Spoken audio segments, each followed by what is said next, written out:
বিসমিল্লাহির রহমানির রহিম। আজকে আমরা যে সাবজেক্টটা নিয়ে আলোচনা করব, বাংলাদেশ কর বিধি, যাকে ইংলিশে বলে ট্যাক্স। তো এটা খুব ইম্পর্টেন্ট একটা চ্যাপ্টার। 18 অধ্যায়, মূল্য সংযোজন কর। তো ট্যাক্স আমাদের বিবিএ সেকেন্ড ইয়ার অ্যাকাউন্টিং ডিপার্টমেন্টে আছে। তবে থার্ড ইয়ারে আছে আমাদের ম্যানেজমেন্ট ডিপার্টমেন্টে থার্ড ইয়ারে, এবং মার্কেটিং এর থার্ড ইয়ার। তো আমরা এই চ্যাপ্টার দিয়ে প্রতি বছরই প্রায় একটা অঙ্ক আসে। তো আমরা আজকে সূত্রগুলো আগে জানতে হবে। তো প্রারম্ভিক কাঁচামাল, এটার সাথে যোগ হবে কাঁচামাল ক্রয়, এটার সাথে যদি ক্রয় পরিবহন থাকে যোগ হবে, ক্রয় ফেরত থাকে মাইনাস হবে, সমাপনী বিয়োগ করতে হবে, এই দুইটা দিয়ে বিয়োগ করতে হবে সমাপনী কাঁচামাল। এই যোগ বিয়োগ করার পর যেটা বের হবে, এই যে এটার নাম হচ্ছে ব্যবহৃত কাঁচামাল। অনেক সময় আমাদের এই তিনটা দেওয়া থাকে না, ব্যবহৃত কাঁচামাল দেওয়া থাকে, তখন আমাদের ব্যবহৃত কাঁচামাল থেকে অঙ্কগুলো করতে হবে। অবশ্যই ব্যবহৃত কাঁচামাল দেওয়া থাকবে, এগুলো না থাকলে। তারপর এটার সাথে যোগ হইবে প্রত্যক্ষ শ্রম। প্রত্যক্ষ যত প্রকার খরচ আছে সব আমরা নেব এখানে। তো আমাদের যদি একের অধিক থাকে তাহলে আমরা ফার্স্ট কলামে যোগ করে আমরা এখানে সেকেন্ড কলামে নেব, আর যদি একটাই থাকে তাহলে আমরা সেকেন্ড কলাম ডাইরেক্টলি নিয়ে যাব। উভয়ের সাথে এটা যোগ করার পর যেটা বের হবে, এটা হচ্ছে মুখ্য ব্যয়।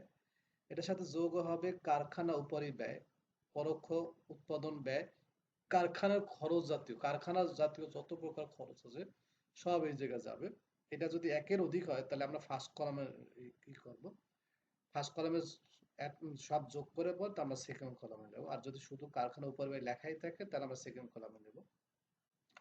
তারপর এটা আমরা যোগ বিয়োগ করার উৎপাদন ব্যয়, এটার সাথে প্রারম্ভিক চলতি কার্য বা আধা তৈরি, এটা আর অপর একটা নাম হচ্ছে আধা তৈরি, এটা যোগ হবে সমাপনী চলতি কার্য, এটা বিয়োগ হবে। এটা মনে রাখতে হবে সবসময়, এটা সবগুলো এই অঙ্কের ক্ষেত্রে প্রারম্ভিকটা সবসময় যোগ হয়, সমাপনীটা সবসময় মাইনাস হয়।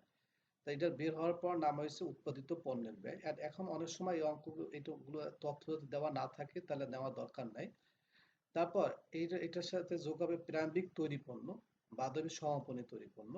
তা এটা অনেক সময় থাকে না, না থাকলে নেওয়ার দরকার হবে না। তাহলে এসব যোগ করার পর আমাদের যোগ বিয়োগ করার পর বিক্রিত পণ্যের ব্যয়। এটার সাথে যোগ হবে পরিচালনা ব্যয়। তো পরিচালনা ব্যয়কে দুই ভাগে ভাগ হয়, অফিস ও প্রশাসনিক ব্যয় আর বিক্রয় ও বন্টন ব্যয়। তো অফিস ও প্রশাসনিক ব্যয়ের ভিতরে অনেকগুলো খরচ থাকতে পারে, অফিস জাতীয় যেমন খরচ, এগুলো থাকলে এগুলো আমরা যোগ করব। বিক্রয় ও বন্টন কাজ থাকতে পারে, এই বিক্রয় জাতীয় যত খরচ আমরা এখানে নেব, এটা দুইটা যোগ করার পর আমরা এখানে এই করব। তাই এটা হচ্ছে মোট ব্যয়। এটার সাথে যোগ হবে মুনাফা। তো মুনাফা সম্পর্কে কথা আছে, মোট তিন রকমের কথা থাকে। যদি এরকম বলে 20% মুনাফা বিক্রয়ের উপর, যদি বিক্রয়ের উপরে বলা থাকে, তাহলে সূত্র হবে মুনাফা গুণ হবে উপরে 20 নিচে 80, মানে যদি 20% বলা থাকে।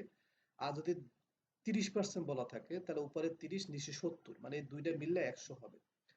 আর যদি এটা 20% মুনাফা যদি বিক্রয়ের উপরে না বললে যদি খরচের উপরে বলা হয়, তাহলে মুনাফা গুণ হবে ডিরেক্টলি যে পার্সেন্টেজটা থাকবে ওইটা। এই দুইটা মনে রাখতে হবে। যদি বিক্রয়ের উপরে বলে তাহলে সূত্র হবে এটা, আর যদি খরচের উপর বলে তাহলে সূত্র হবে এটা। তো আমরা এখানে বিক্রয় এটা বের করব। এটা হচ্ছে করযোগ্য সরবরাহ মূল্য, এটার সাথে যোগ হবে ভ্যাট 15%, এই 15% মুখস্থ করতে হবে। এটা এই যে বিক্রয়, এখানে যে টাকাটা হবে ওই টাকার উপর 15% ধরবো। তারপর আছে বিক্রয় মূল্য। তো আমাদের এই হচ্ছে মূল অঙ্ক, মূল্য সংযোজন কর। তা বিক্রয় মূল্যের উপরে ভ্যাট উপরে 15, নিচে 115, মানে এখানে যে টাকাটা হবে এই টাকার উপরে 15, উপরে 15, নিচে 115।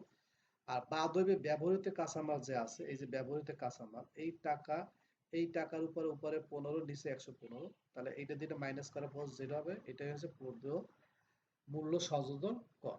তো আমরা একটা অঙ্ক দেখি তাহলে আমরা বুঝবো। এটা আসছে খুবই ইম্পর্টেন্ট, প্রারম্ভিক কাঁচামাল। তাহলে এই প্রারম্ভিক কাঁচামাল থেকে শুরু হবে, এটার সাথে যোগ হবে কাঁচামাল ক্রয়, এই যে কাঁচামাল ক্রয়। তো প্রারম্ভিক কাঁচামাল এটার সাথে, তাহলে প্রারম্ভিক কাঁচামাল আমরা এখানে নিলাম। তারপর এটার সাথে যোগ হবে কাঁচামাল ক্রয়, এই কাঁচামাল ক্রয় এনে নিলাম, এটার সাথে এটা যোগ করার পর বাদ হবে সমাপনী কাঁচামাল, এই যে সমাপনী কাঁচামাল দেওয়া আছে, সমাপনী কাঁচামাল আমরা এখানে বাদ দেওয়ার পর এটার নাম হচ্ছে ব্যবহৃত কাঁচামাল। এটার সাথে যোগ হবে, এটা এটা যোগ চিহ্ন হবে প্রারম্ভিক প্রত্যক্ষ মজুরি। তো প্রত্যক্ষ মজুরি একটাই আছে, তাহলে এটা আপনি সরাসরি সেকেন্ড কলামে নিতে পারে। তো উপরের সাথে এটা যোগ করার পর যেটা হবে মুখ্য ব্যয়। এটার সাথে যোগ হইবে কারখানা উপরে ব্যয়, যোগ করতে হবে, এগুলো সাইন দেয় না, যোগ করতে হবে কারখানা উপরে ব্যয়। তো কারখানা উপরে ব্যয় একটা আছে 2,25,000, এই একটাই একদম সেকেন্ড কলামে আমরা নিয়ে যাবো। এটার সাথে যোগ করার পর যেটা বেরোবে উৎপাদন ব্যয়, এটার সাথে যোগ হবে প্রারম্ভিক, এই যে প্রারম্ভিক চলতি কাজ ও সমাপনীটা মাইনাস। তো আমরা এখানে কি করলাম, এই যে প্রারম্ভিকটা যোগ করলাম, প্রারম্ভিকটা যোগ আর সমাপনীটা মাইনাস, বিয়োগ করার পর যেটা বের হবে এটার নাম হচ্ছে উৎপাদিত পণ্যের ব্যয়। তো এটার সাথে যোগ হবে প্রারম্ভিক তৈরি পণ্য, বাদ হবে সমাপনী তৈরি পণ্য মজুদ। তো প্রারম্ভিক তৈরি পণ্য আর সমাপনী দুইটা যোগ বিয়োগ করার পর যেটা হবে বিক্রিত পণ্যের ব্যয়। এটার সাথে যোগ হবে পরিচালনা ব্যয়। তো পরিচালনা ব্যয় তো দুই ভাগে ভাগ করছে, কিন্তু এখানে একটাই ভিতরে সবই আছে, অফিস ও প্রশাসনিক ব্যয়। তো অফিস ও প্রশাসনিক ব্যয় আমরা এখানে নিলাম, এটার সাথে এটা যোগ করার পর যেটা বের হবে এটার নাম হচ্ছে মোট খরচ। মোট খরচের সাথে এখন আমরা মুনাফা দেব, বসে কোম্পানি মোট খরচের উপর, এটা কিন্তু খরচের উপর 20% বসে। এই জন্য এখানে যে মোট খরচ আছে 11,00,000 টাকা, ওই এর উপর সরাসরি 20% বসে। এই যে 20%, এই জন্য এটা শুধুমাত্র খরচের উপরে বসে, এই জন্য আমরা সরাসরি 20% বসে আমি নিলাম। এটার সাথে এটা যোগ এই টাকার উপরে, এই মোট খরচের উপরে, এটা হচ্ছে করযোগ্য সরবরাহ মূল্য। আর এটার সাথে যোগ হবে ভ্যাট 15%, এই যে টাকা আছে এই টাকার উপর 15% দেওয়ার পর যেটা হবে এটার নাম হচ্ছে বিক্রয় মূল্য। এখন মূল্য সংযোজন কর। তো মূল্য সংযোজন আমরা কি করব, এই যে বিক্রয় যেটা বের করছি, এই যে 15,18,000 টাকা, উপরে 15, নিচে 115, এটা তো মুখস্থ আমরা জানি। আর বাদ হইবে ব্যবহৃত কাঁচামাল। তো ব্যবহৃত কাঁচামাল এই যে 3,25,000, উপরে 15, নিচে 115, বাদ দেওয়ার পর যেটা বের হবে এটা হচ্ছে মূল্য বর্ধিত মূল্য সংযোজন কর।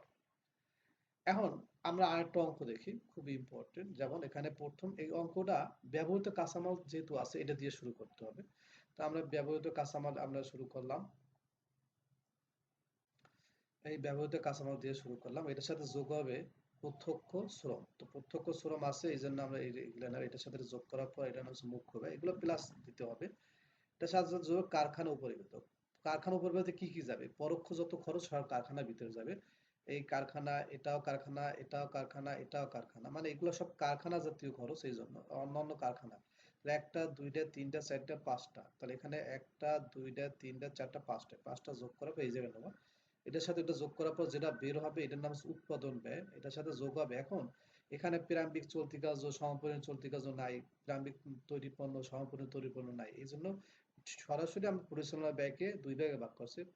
ওই যে অফিস ও প্রশাসনিক ব্যয়, তো অফিসের ভিতরে কি কি যাবে, এখানে এই যে বেতন কর্মচারী এটা অফিসের ভিতরে যাবে, অফিস ভাড়া এটা অফিসের ভিতরে যাবে। তো অফিসের ভিতরে আমরা দুইটা নিলাম, এই যে অফিস ভাড়া, অফিস ভাড়া, অফিস কর্মচারীর বেতন।